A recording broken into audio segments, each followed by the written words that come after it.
Vandana Mangal, who will moderate this session.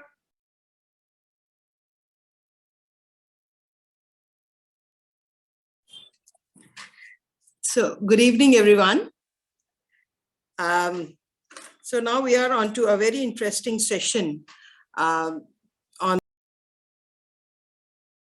Commission on Death, which is a very important. We have a very interesting group of specialists to discuss.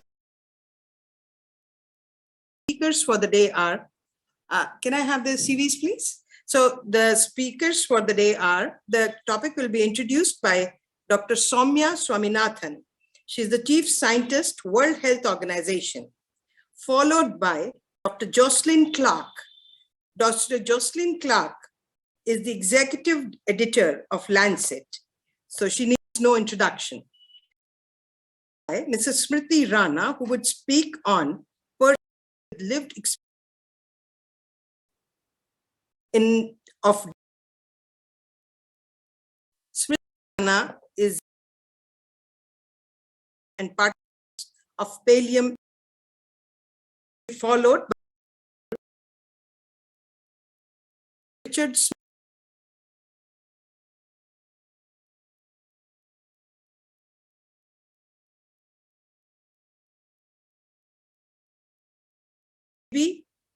Salon and Dr. Libby Salon.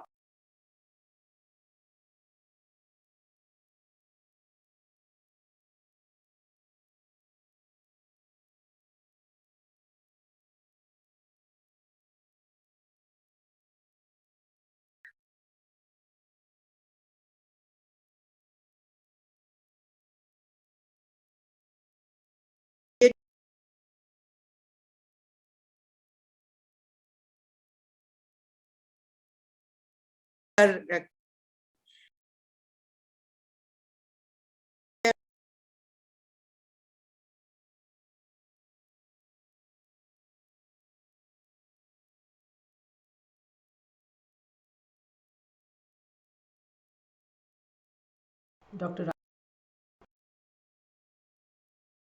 and commitment.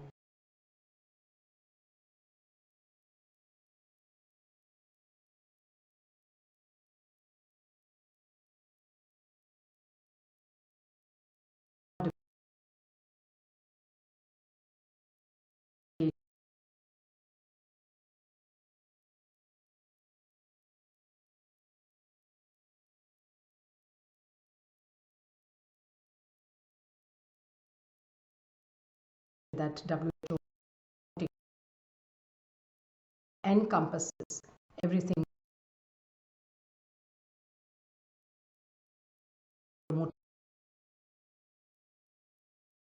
to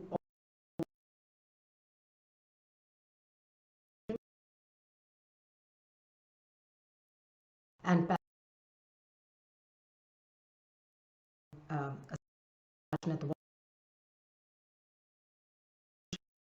integrated into all aspects of healthcare across the country. And healthcare systems, providers, and communities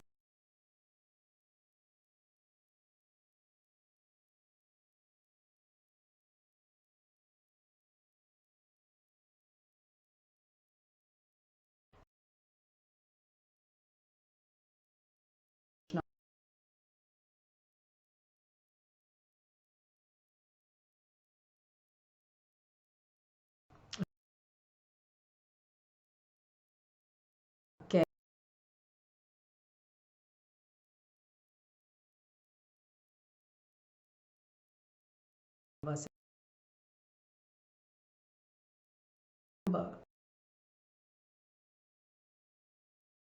suffering and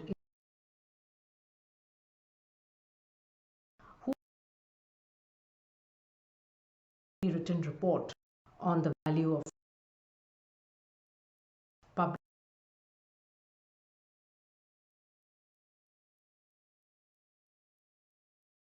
attention on the value of death, and death being a very central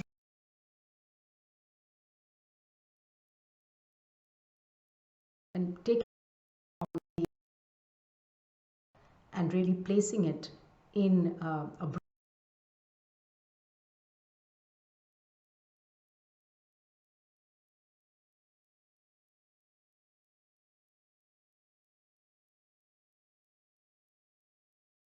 that everyone has been on screens and lying alone and only it's really a way I would imagine to spend last hours and minutes.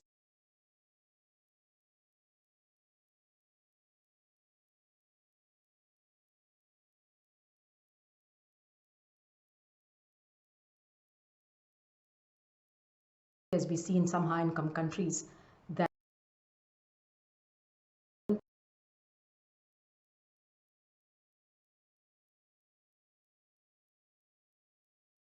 some cases this is of prolonging life without necessarily having a good quality of life. And so we see also in development where ends up doing a lot of interventions even for people where the outcome to death and it's a matter of prolonging life by at least for the elderly.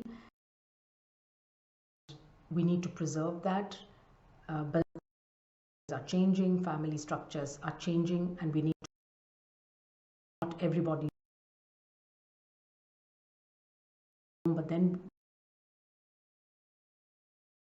start thinking of solutions. And this is why healthcare, because death and dying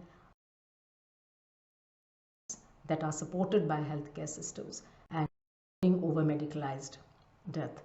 So this is the time to of families are resulting in a sad state of dying in either intensive care units or in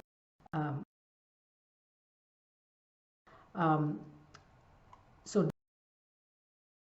the end of life.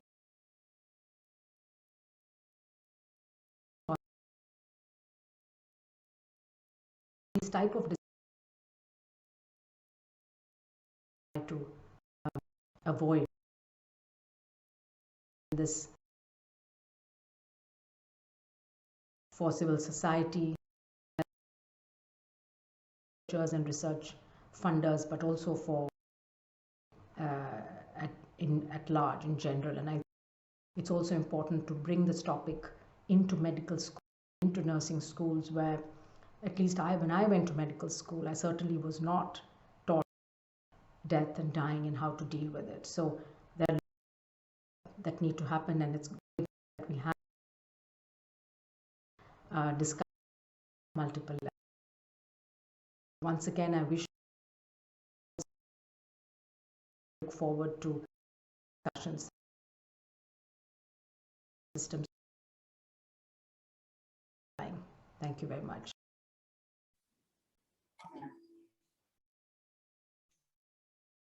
Welcome, everyone.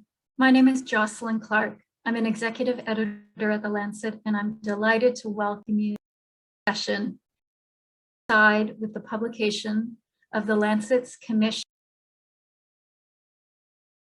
I'm pleased this commission started 4 years ago, finally published this important piece of work that looks to rebalance the relationship that society and medicine have with death and dying. To avoid a purely medical view of death, we assembled a group of commissioners, including a wide range of people: social scientists, a philosopher, religious leaders, authors and journalists, and nurse, general practitioners, public health and palliative care physicians. A central idea of death and dying belong to everybody, not just to health professionals and palliative care physicians, specialty that is sometimes seen as owing death. We're really grateful to the co-chairs, Dr. Richard Smith and Dr. Libby Salno, who brought together this global group of. What the Lancet Commission on the Value of will tell you is that the story of dying in history is a story of paradox. Many people are overtreated in hospitals, relegated to the margins at considerable cost. COVID-19 has meant people have died the ultimate medicalized deaths, often alone, but for masked staff in hospitals and intensive care units, with their families. But in some low-income countries, many people remain under preventable conditions and without access to basic pain relief.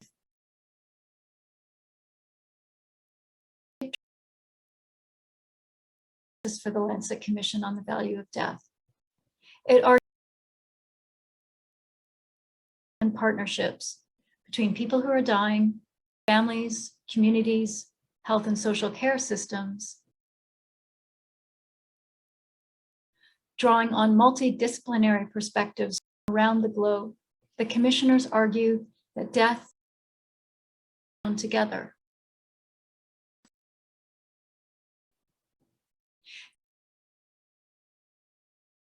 Of what they call determinants of death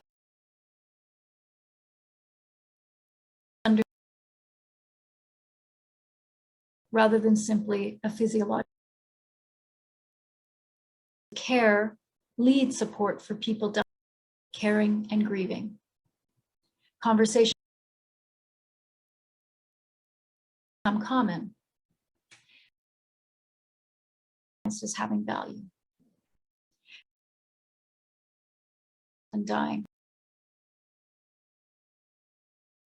Care support. Something not already exists. And this is described in considerable detail. They as developed in Kerala, India, are spreading. We're going to have a wonderful session today.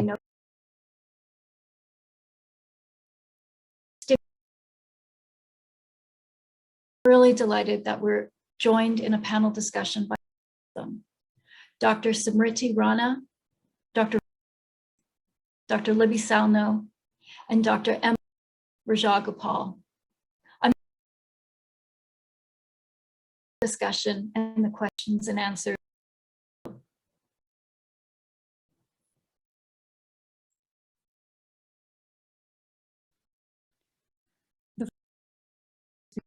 Was my adoptive mother's.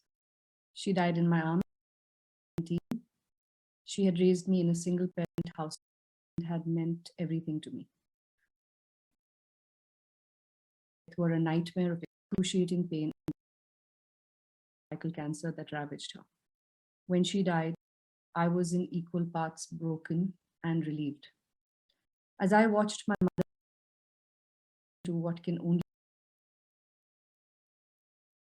realization that has slowly but surely crystallized that death was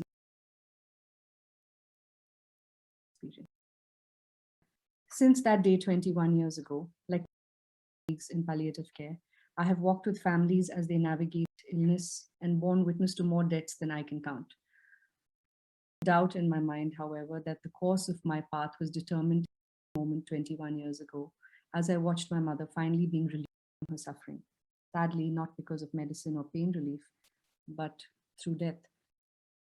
The fear of death was the fundamental thing that had driven us to push for interventions, even if these was long. Single person in the community or in the healthcare system who did death had to be stopped in its tracks, no matter the cost. No one asked us to pause on what we were doing. My mother did, but what capable of making decisions. Pin cushion. She enjoyed her immobile. She spent her days recovering from brutal side effects was administered. But my resilient and graceful mother eventually. The illness did not only of autonomy and dignity. Its short and medium term involved me dropping out of college, my brother losing his job, my mother's sister selling her dream home to pay the bills I grew up in, and unanchored. The home which my mother died also had long-term sense of certainty or safety, mental health issues, substance disorders, I can go on. While all of these may easily be said to have been influenced by other factors, the precipitating one was the way my mother lived her final days. The last week of someone's life is not the only time we think of it. The journey doesn't end with a passing. A person's death can become something that haunts a family or be experienced as a time of grace and acceptance. What makes the difference? This is a palliative care conference, so the answer is quite obvious to all of us. It appears that all of these strengthened and in the words of Dr. Roop Gursahani, we are ground between the unstoppable force of medical technology and the rock of natural biology. The truly irony is that I discovered palliative care 20 days after my mother's death, when I wanted to donate her medicines and accidentally stumbled on Ashra. I was shocked at the lack of space that I was told was packed to its gills with.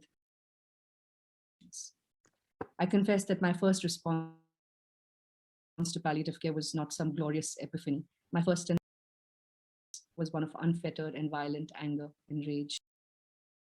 Had my mother received this care that had apparently all along, things would have turned out very differently, not just for me, who still.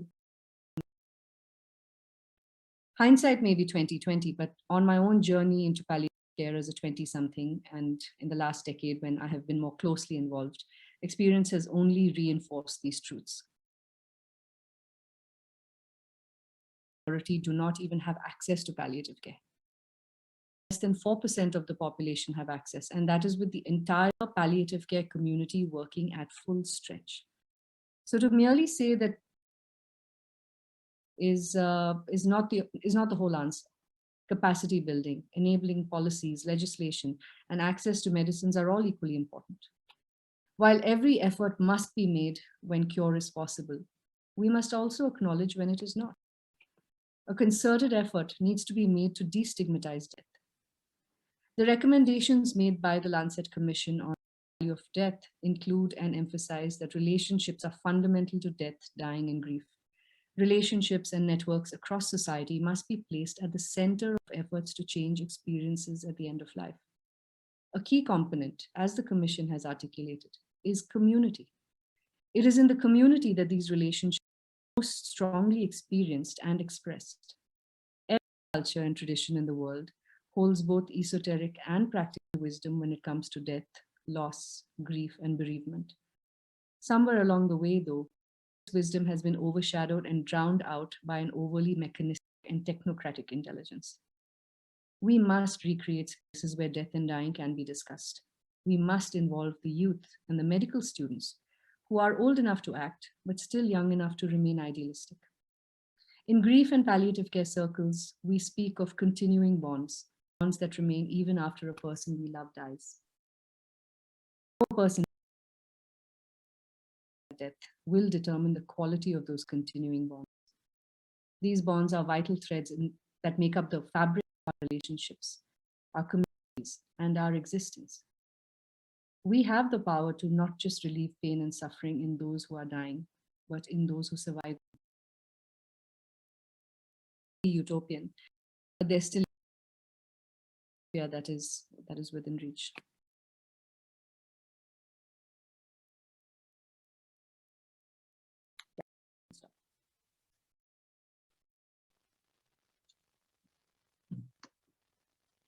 Hello, I'm Richard Smith, and I'm one of the co-chairs of the London Commission on the Value of Death. And I'm very pleased to be here, and thank you very much for inviting me to speak. I think that quite a few of you may be baffled by my title, which was given by the organisers. So let me explain. So both tamed death and forbidden death, the terms used by Philip Ayres, the French medieval historian, in his very important and influential book, Western Attitudes Towards Death from the Middle Ages to the Present. It was published in 1974, and the book was important in influencing the thinking behind our report, which generally concludes that death is the business of health professionals too far away from families and communities. Death is not a medical event, but a family, social, cultural, and often religious process. I'm conscious that I'm talking about Western death while talking to an audience in India. And I imagine there must be a similar book about the history of approaches and attitudes to death in India, and I'd like to know more about that. I'm also going to refer briefly to another book that was influential in our report, which was also published in 1974, Limits to Medicine by Ivan Illich. I was privileged to see Illich speak when I was a medical student in Edinburgh in the 1970s, and that talk had a big impact on me. So Ayres spent the last 10 years of his life, or his academic life, studying the history of death, and he identifies 4 different phases. But before I come to those phases, which I'll describe very quickly, I want to start with a quote he has in the book saying, "Familiarity with death is a form of acceptance of the order of nature." And I think, again, that's one of the thoughts that's at the center of our report.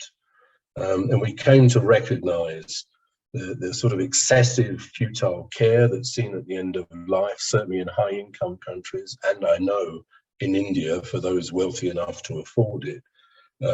So that futile treatment, the pandemic, climate change and the planetary crisis, and even our attitude to antibiotics and the way we overuse them, all really relate together and stem from the delusion that we are masters of nature, not very much part of nature.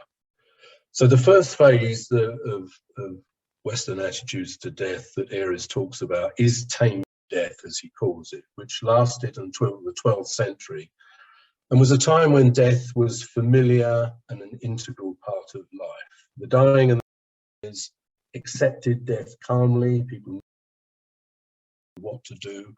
And death was a public event, as we know from the deaths of kings at that time, and children attended. So death was very much part of life. It was tamed, in his rather exotic phrase. After that came what he called one's own death, when death became very personalized, very much the function not of a community and a society, but of an individual. And Christianity that introduced the idea of judgment and that the dying would go either to heaven or hell. And death was very bound up then with religion. And as you probably know, the idea that doctors might prolong life, go against what God intended in some ways, did not appear until the 16th century. So Illich wrote, in the 15th and 16th centuries, the question whether medicine could ever prolong life was heatedly disputed in the medical schools of Palermo, Fez, and even Paris. Many Arab and Jewish doctors denied this power outright and declared that such an attempt to interfere with the natural order was blasphemous. You were going against God by trying to prolong life. The English philosopher Francis Bacon, who lived from 1561 to 1620, he was really the first to suggest that physicians life. He divided medicine into 3 offices. The first, the preservation of health; second, the disease; and third, the prolongation of life. And he wrote that the third part of medicine, prolonging life, this is a new part and deficient, although the most noble of all.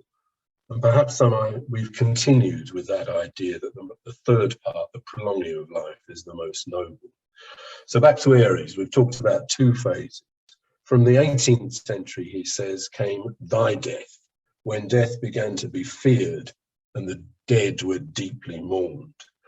And then Aries' final stage, which began, he says, at the beginning of the 19th century, with the arrival of hospital and medical technology, is forbidden death. Death is unwanted and fought against on the hospital bed. And while one is unconscious, alone, and trying to eschew death until the last minutes. Today, he writes, the initiative has passed from the family as much as an outsider, as the dying person, to the doctor and hospital team. They are the masters of death, of the moment as well as the circumstances of death. He went on, the cruelty of solitary death in hospitals in a society where death has lost the prominent place which custom had granted it over the millennia, where the interdiction of medical staff and family involved. Blaming God, talking about. Now,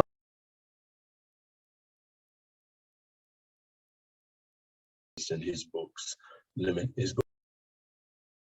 he writes graphically about the final stage.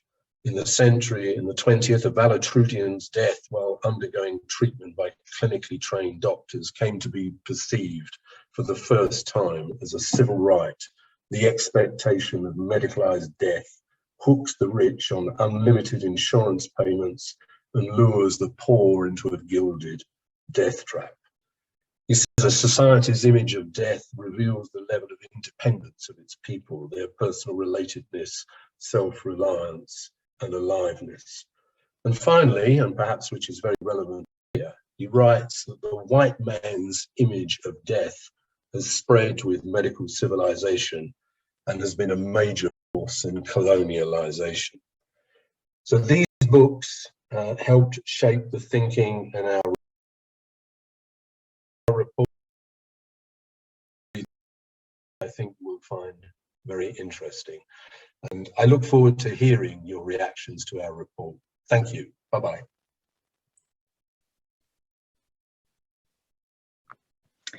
Hello, my name is Dr. Libby Salno, and I'm going to be spending the next few minutes talking about the recommendations from the Lancet Commission into the Value of Death.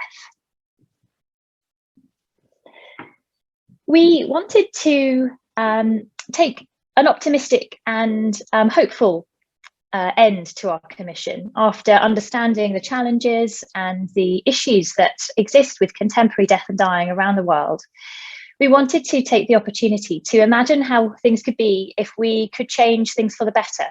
And rather than being passive in how people die and grieve around the world, what happened if we took action to create the conditions for people to die well throughout the world? And we borrowed the concept of a realistic utopia from the philosopher John Rawls. And this is where we take a radically different vision of how future society could be. But whilst it's radical, it's also achievable. And you look for profound rather than incremental change.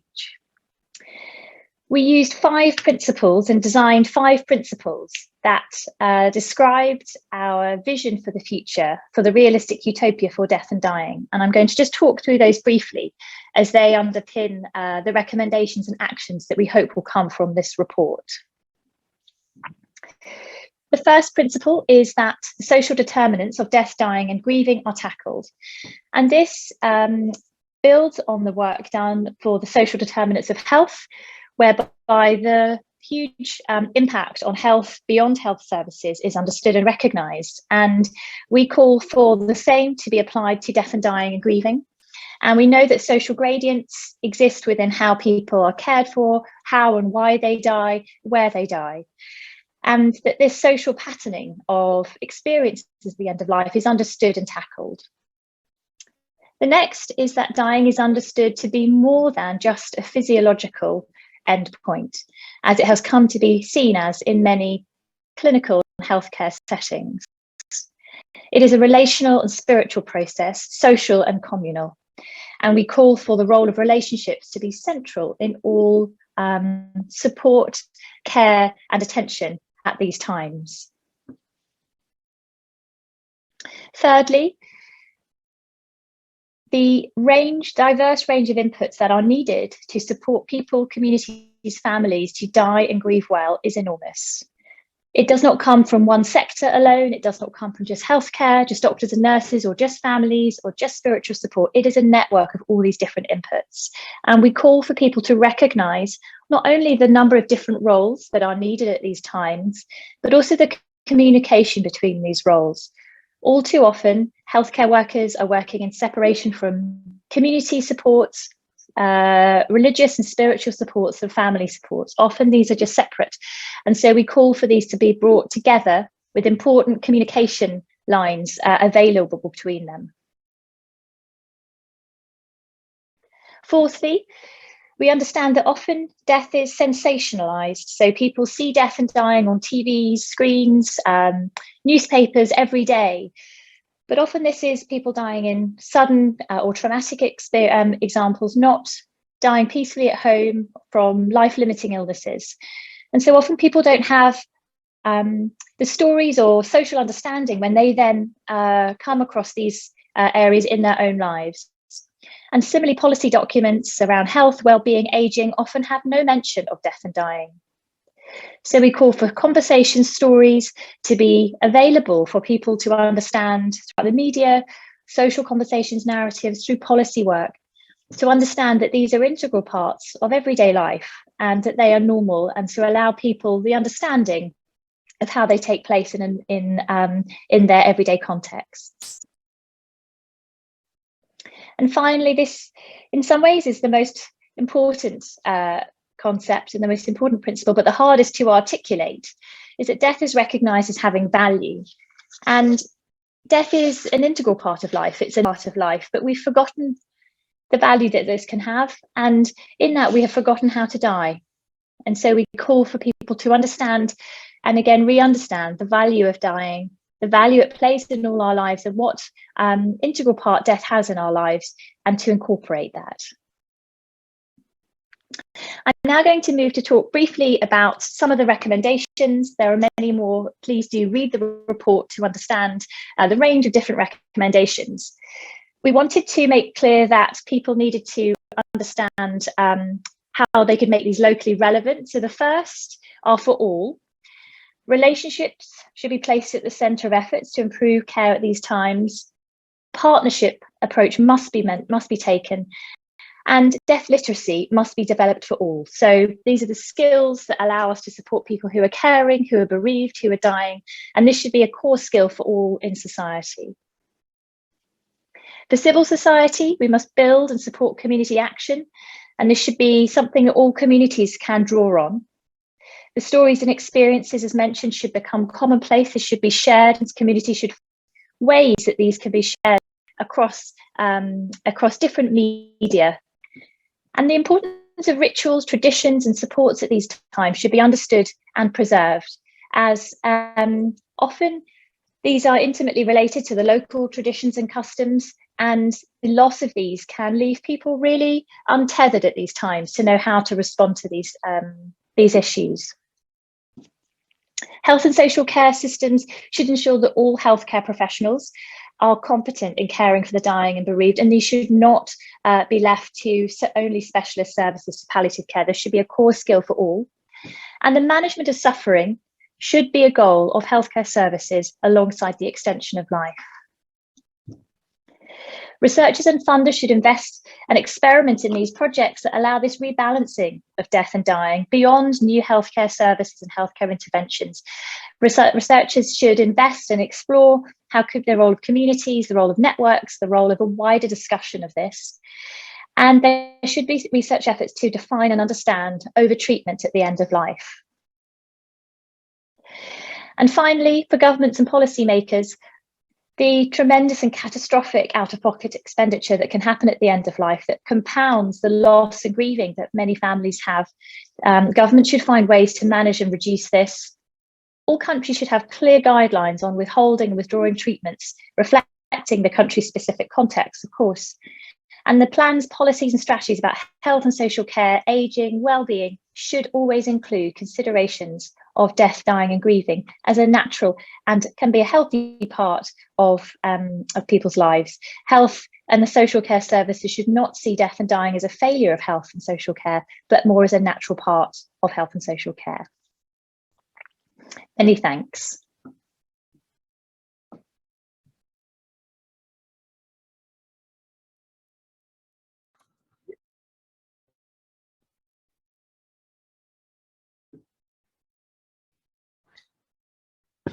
Namaste.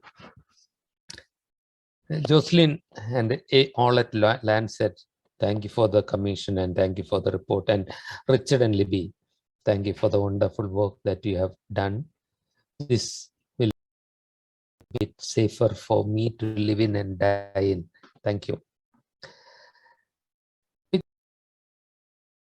I want to bring up a few possibilities about action and for our country based on the recommendations that Libby has described already, which will have to be based on the realities of our country and realities of where we are now. Let me share my screen and show you the sort of proposed action plan that I want to share with you.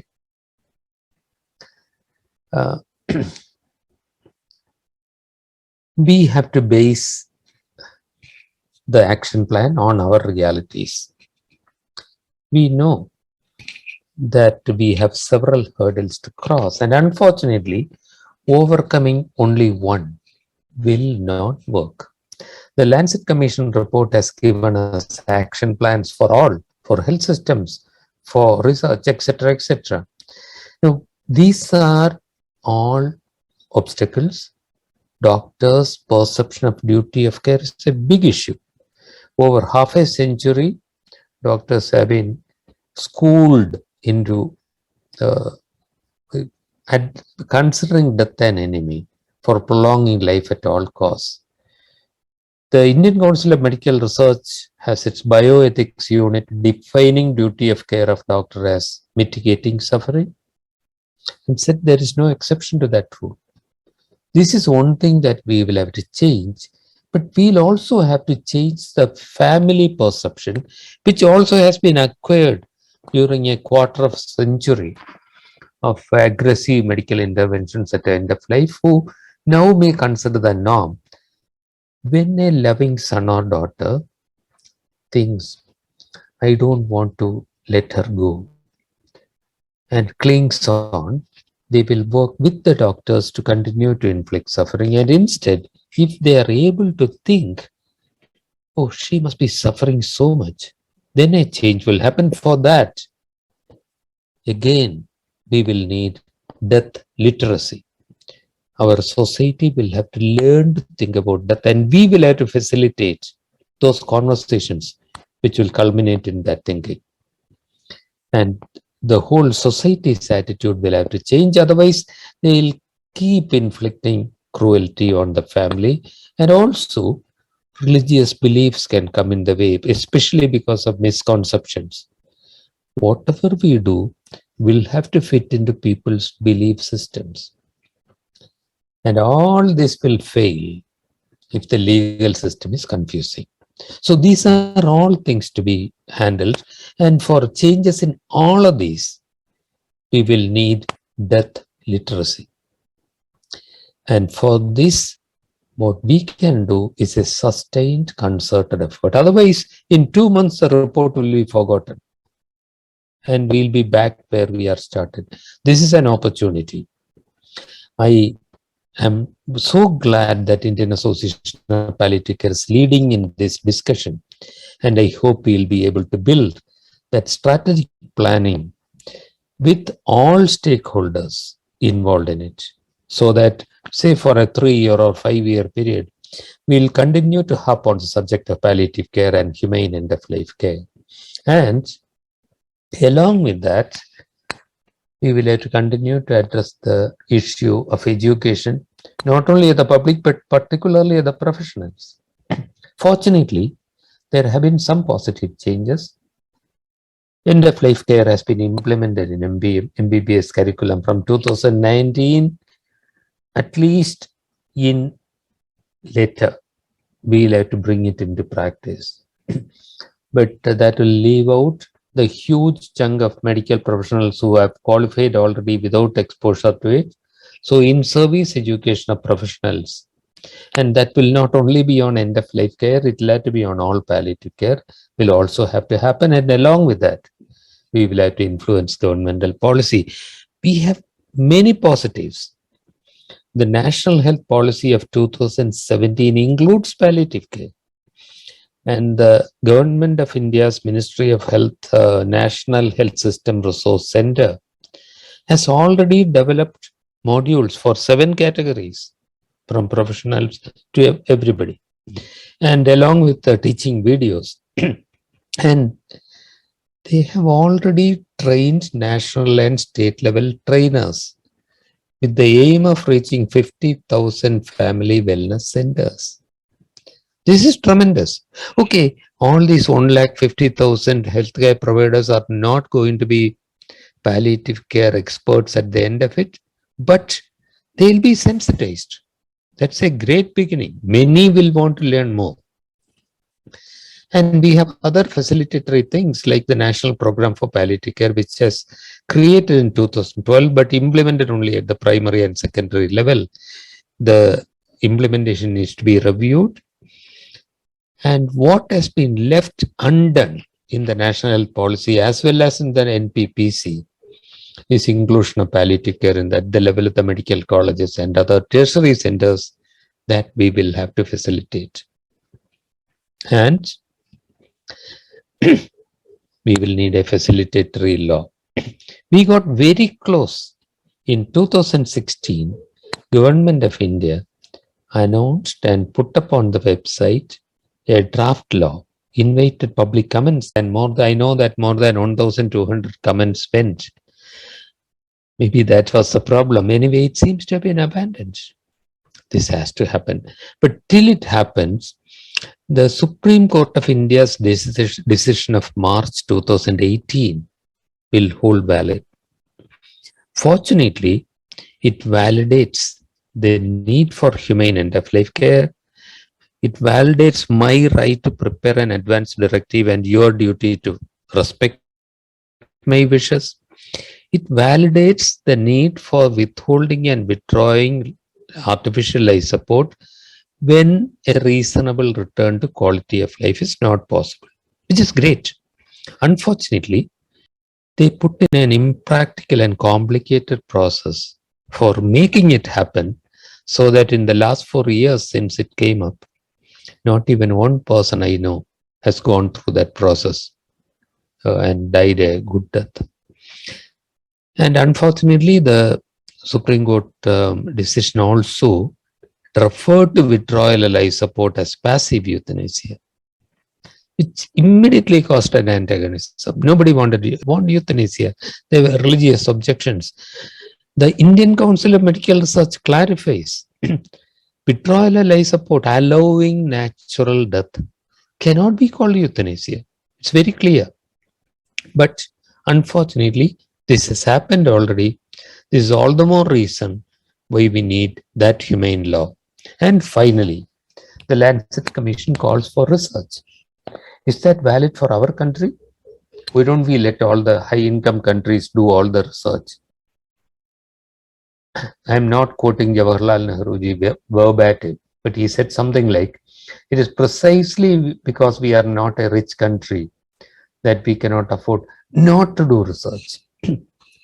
Our palliative care service, our end-of-life care system that we palliative care people promote is based on a system developed in the West. It has not been designed to be appropriate for our social and financial realities. We have to make that happen. We have to find out what exactly the elements of suffering are. how many vulnerable population are left behind?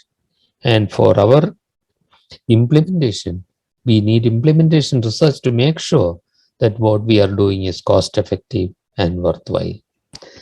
I'll stop with that, with those things to think about and for us to act on. Thank you very much for listening to me so patiently. I'm Indra Jasuja. I work for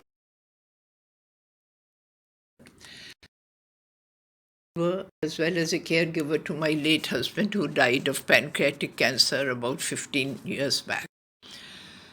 The three things which I find are very important in terminal or palliative cases are there.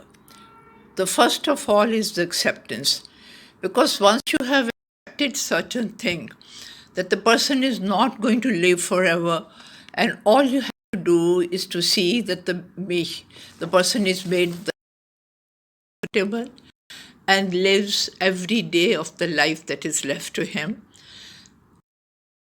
Tease out all the pain from your mind. The second one is that grief after the person has gone, the grief feeling which increases the grief. And we have seen that in COVID patients, this is what has happened. Most of the people, they have lived with the feeling, the guilt that they haven't done enough for their near ones or the dear ones who have left them without any contact. The third thing is that don't ask for miracles. Make life as comfortable as you can. Also, the decision has to be made. Then things will be eased out themselves. I think these are the three cardinal rules which all of the people who are looking after their very dear ones, either who are terminal patients or who are, palliative cases, then their task will become really easy. Thank you very much. My name is Kasturi, 8 years old, and I am studying in a college for a degree for computer applications. Today I am here to share my and by sharing this I am trying to explain of our loved ones can affect your life emotionally, mentally, physically, and I hope that you all can understand my words. Cancer when I was 9 years old and my mom in agony of cancer pain. She fought bravely with that pain, and at last she gave up. And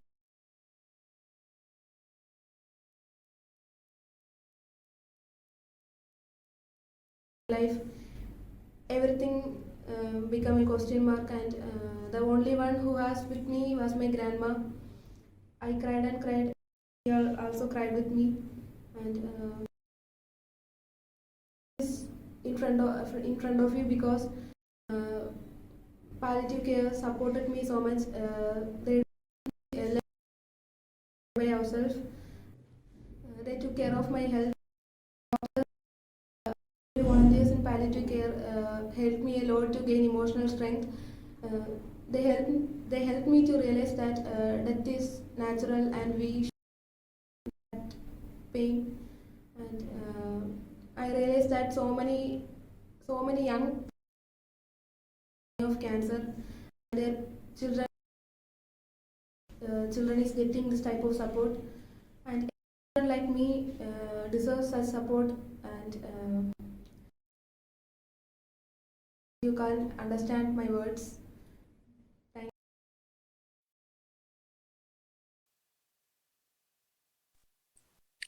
you. Hi, my name is Dr. Charu Singh.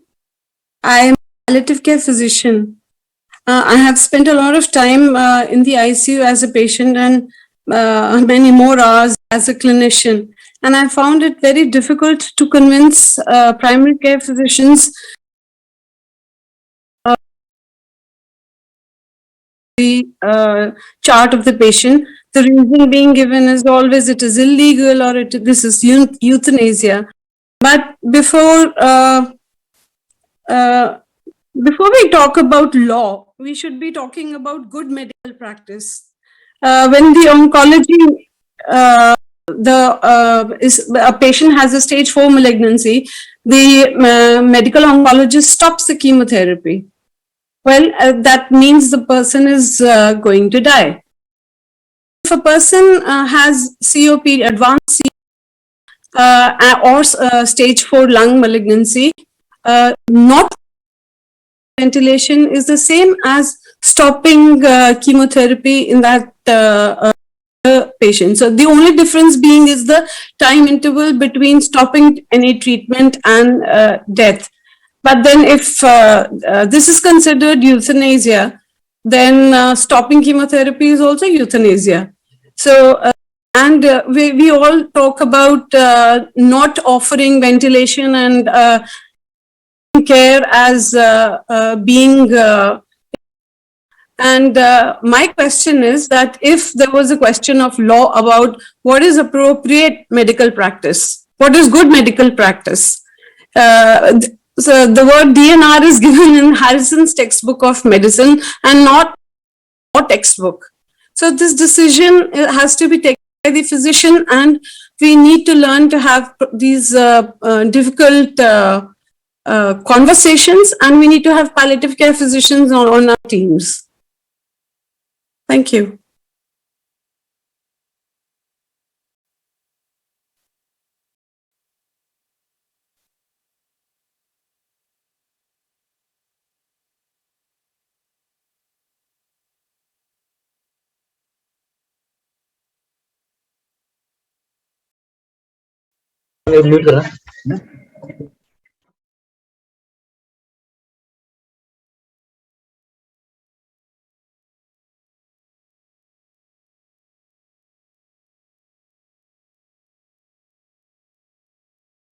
Before we close down, it was a very interesting session. Can I ask a question? So I would say that in our culture, culturally, death was aging, death, they were all very much an accepted thing. And people generally went about, in fact, when they died beyond 80, death was celebrated.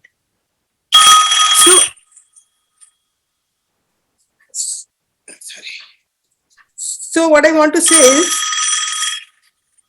what I'm trying to say is, should we not go back to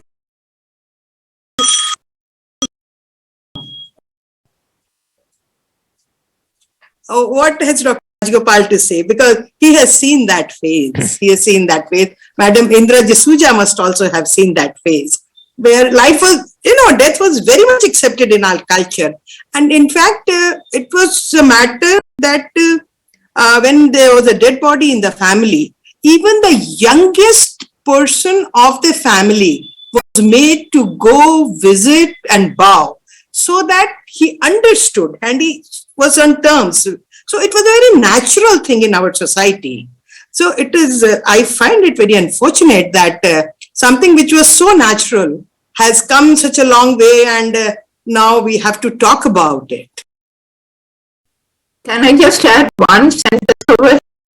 That is why, we always say that when a small child, an infant, but say a child who understands something should be made to see the body or the face of the dead person. That brings about a sort of closure to the whole thing. Now, this is exactly what has happened during the COVID time. People have not been able to see their near and dear ones when they had died. So there was no closure. That is why the thing remains in your mind that the person, you haven't said goodbye to that person, whoever has died. So the closure is a very important thing as far as I think. That is why, we keep the body in the morgue so that somebody comes from outside who's staying outside and sees the body. The closure is a very important thing. Indra, thank you. Thank you for that totally important point. And one, yes, and Richard explained how death got transformed. Death. Vandana, that Yes, was sir. okay even 25 Yes. years back. And it's only in the last century that we suddenly became civilized enough to make death an enemy. To come to what Richard called forbidden death. And the report you read actually gives illustrative stories of that transformation from our country. Jocelyn, you as a not a palliative care professional or somebody who practiced end of life, had this experience over 4 years of seeing it, the story developing, the story of the commission developing. And I also note that we do not have a lot of time. So maybe you have some response to this issue that Vandana brought up. And indeed, I do have to slip away.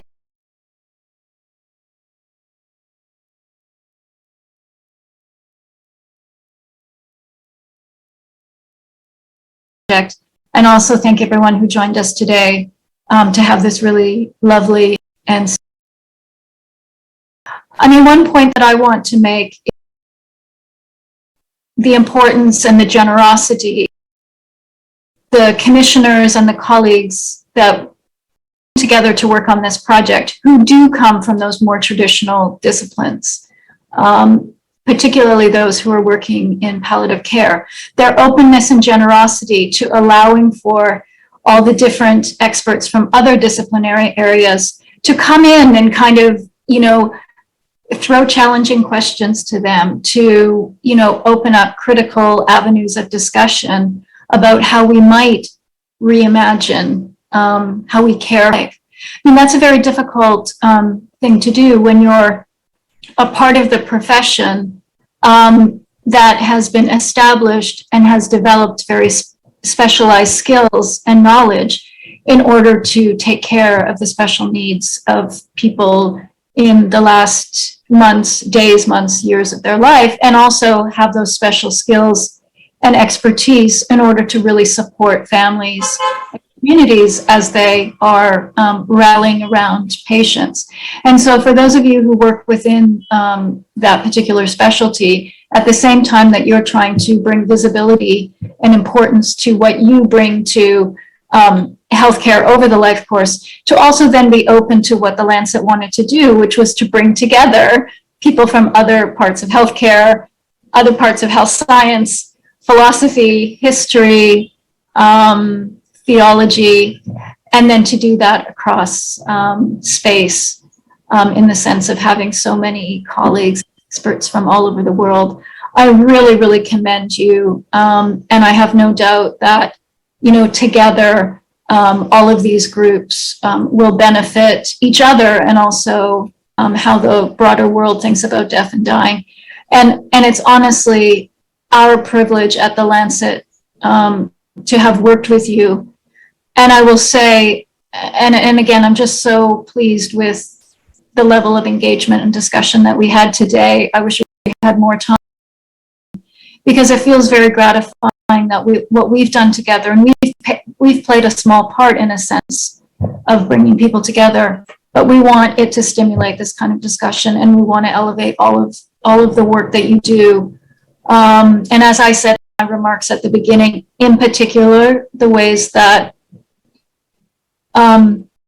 settings, actually almost, it seems, has endless resources in terms of medical care they throw at the challenge at end of life, that we can be learning from settings across India. Recognizing it's vast and diverse.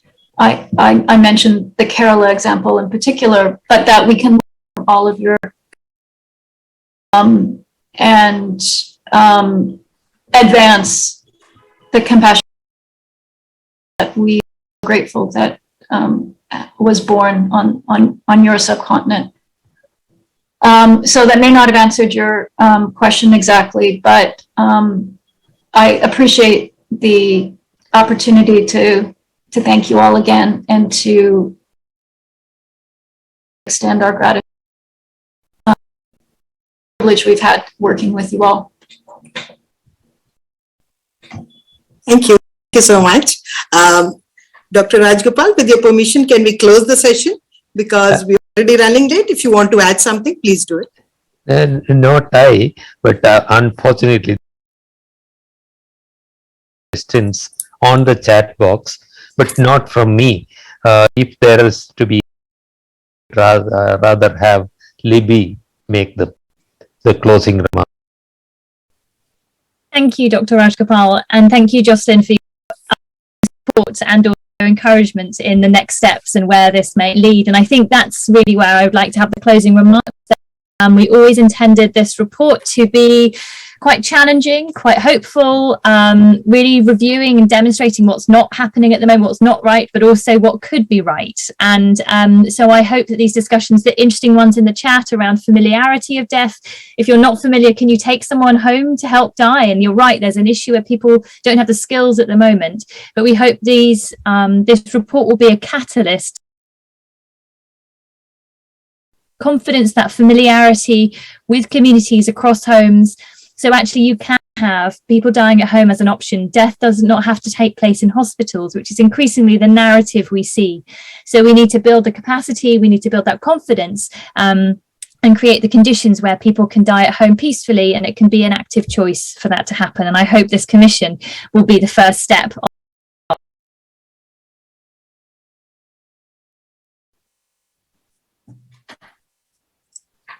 Okay. So, Dr. Rajgopal sir, can I? Yes, please. Yeah, okay. Thank you so much. Thank you all on the panel. It was a very interesting session and thoroughly enjoyed being a part of it. Thank you all. We're grateful to all of you to spare the time. Very grateful from IAPC. Thank you. Bye-bye. Bye-bye.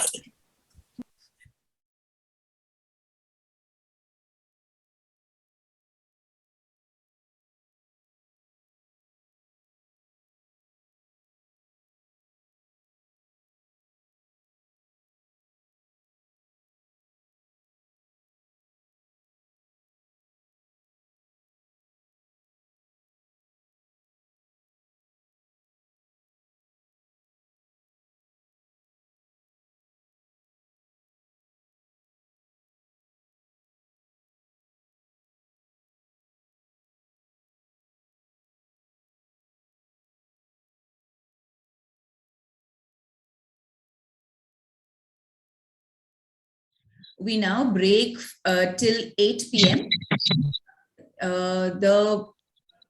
I, on behalf of our organizing committee, apologize for the technical glitches because of the loss of internet. At the moment, we are breaking for around 20 minutes. We'll get back to the session in Hall A and Hall B at 8 p.m. People who are online are requested and invited to visit the Expressions Hall and the Poster Hall.